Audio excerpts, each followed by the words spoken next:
Welcome, ladies and gentlemen. If you're not familiar with this series, I do a lot of no-clipping and exploring out of the bounds to see the technical aspects and more fun things to do with the games that we love to play. And this time I did promise you guys that I was going to make a series related around Resident Evil 2 and exploring every single map and all of the exterior environments. This is going to be the first part of a no-clip series covering the entirety of Resident Evil 2, and we're going to start off with the garage, so I do hope you enjoy. Now let's get into this, as always. I want to admit, when I started Resident Evil 2, the first thing I did was try to just leave the area through one of the roads. However, if you try to go either way, Claire turns back, saying various different dialogue options in response to it, and the road just stretches for what seems an infinite duration, an endless path of entire highway, and I wanted to see how far this actually goes. Now, the no-clip mod I have, it doesn't allow me to go that fast when I want to free cam, so it takes an extensive amount of time to travel distances. I am going to tweak the value actually for that so that it goes a lot further to make further testing easier, but being the artistic person I am, I decided to traverse all the way down the road and just see how far this actually goes. I'm going to speed this up because it takes absolutely forever, but I just wanted to see if, there was an actual end. So let's see what happens. And I also wanted to see if there was any hidden entities like Leon for later use, because games do this. And I was searching around for Leon a lot. We'll find out if we can see him anywhere. I just want to say this is incredibly sped up footage, by the way. And you can see how far this road actually goes on for. It's incredibly distant.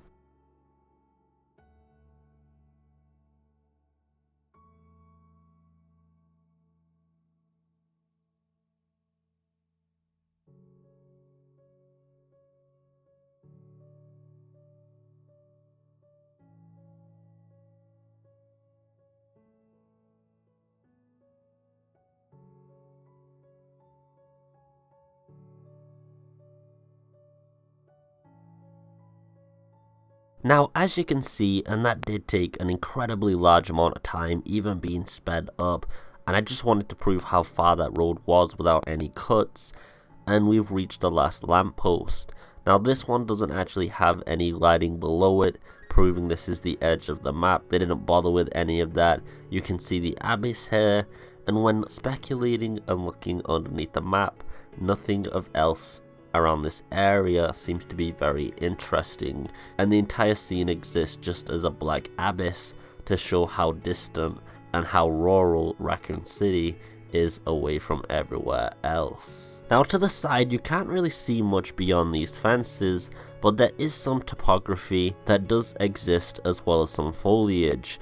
The topography of the map is actually very thin. You may have seen that in the previous section, with the width being very small, and the trees are also rendered in a very 2D mesh, because to be honest, it's almost impossible to see them. You can't really even see the edge of the map from the fence. Everything is extremely dark at this point in the game. Now, just because I was curious after seeing in the demo that many of the roofs of the buildings were rendered, even though there is absolutely no reason to do this and many games bypass this completely, the roof of the gas station does indeed have its own unique textures, and there are actually even some decals on there, which is interesting considering we don't see this at all at any point in the game.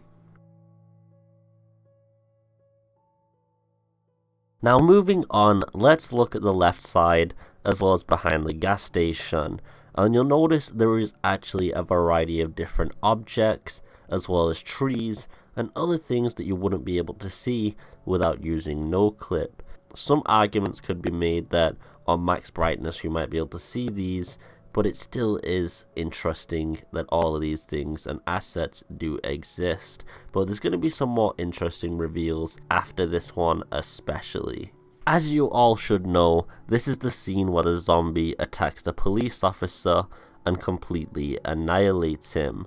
Now, you can actually hear in-game the sound effects for this, but the zombie is just completely absent in the scene, no matter where you look in the area. It just hasn't been rendered yet, and it might be somewhere off on the map, but I just can't find it absolutely anywhere. Now next up, we're gonna look at this guy because there's something pretty interesting, to be honest, that a lot of people would not have been able to see, and only with VR devices or no clip are these things actually visible.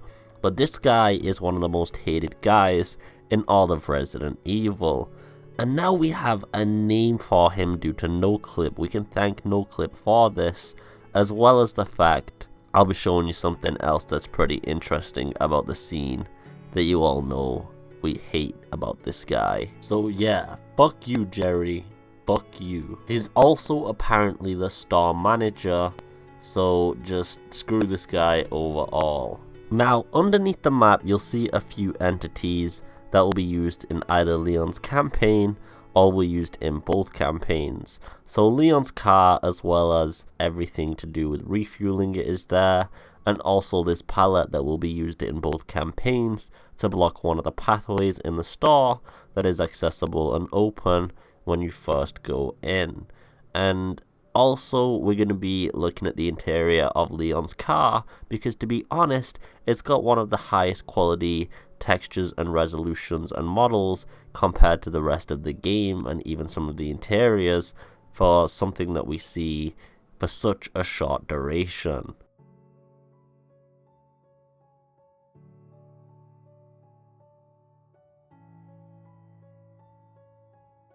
Right here we see an ammo box with some bullets. It might not be obvious at first, but you'll see this. And honestly, can anyone in the comments leave me something about this one? I don't remember this being used or spawned in absolutely anywhere in the gas station.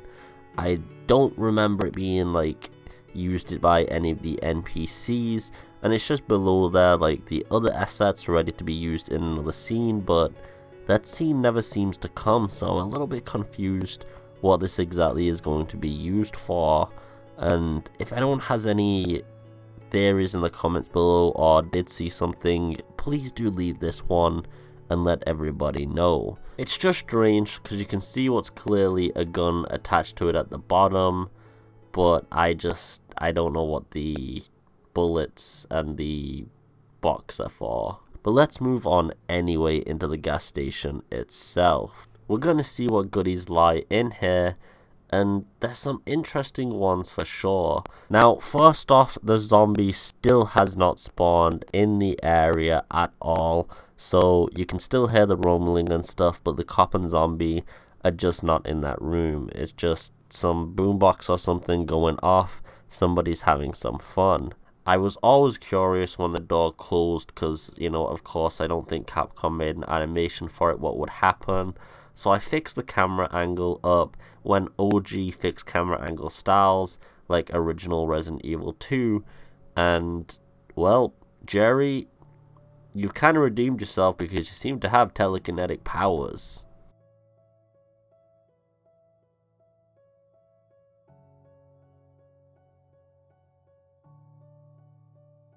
The zombie that was previously not in the room has now spawned in.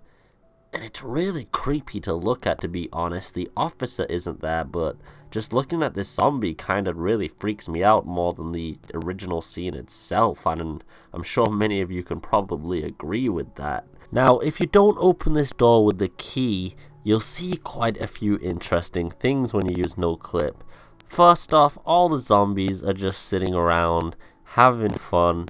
It looks like our beloved store manager has turned. We're gonna call him Jeff now. It's so close to Jeremy anyway, but the other zombies are just having some fun. But this isn't the real interesting thing. We're gonna go peek outside the corner because remember earlier, you probably forgot, but I said I was gonna search for Leon, and I found Leon, and it's a little bit creepier than the zombie from before. This is probably the creepiest thing I've seen in the entirety of Resident Evil 2's remake, or even Resident Evil as a whole.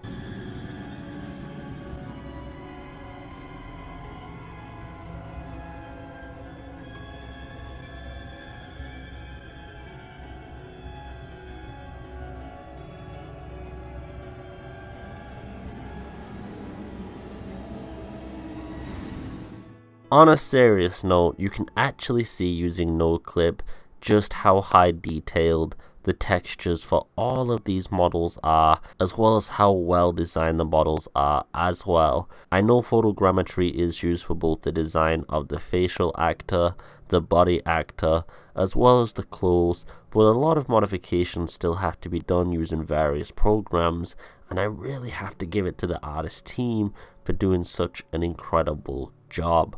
These clothes just look absolutely fantastic. Anyway, I promised you guys I'd get this video out and do a series no clipping through all the beautiful environments Resident Evil 2's remake has for us to offer. I'll be going through and doing more parts to this, so I do hope you did enjoy. If you did, please do leave a share, a like, and a subscribe. Let's try and get the video out there as much as possible considering the amount of effort that goes into these, and also I can't wait to explore all the future environments that Capcom didn't want us to see in future videos. I just hope you're having a beautiful day. As always, take it easy and peace.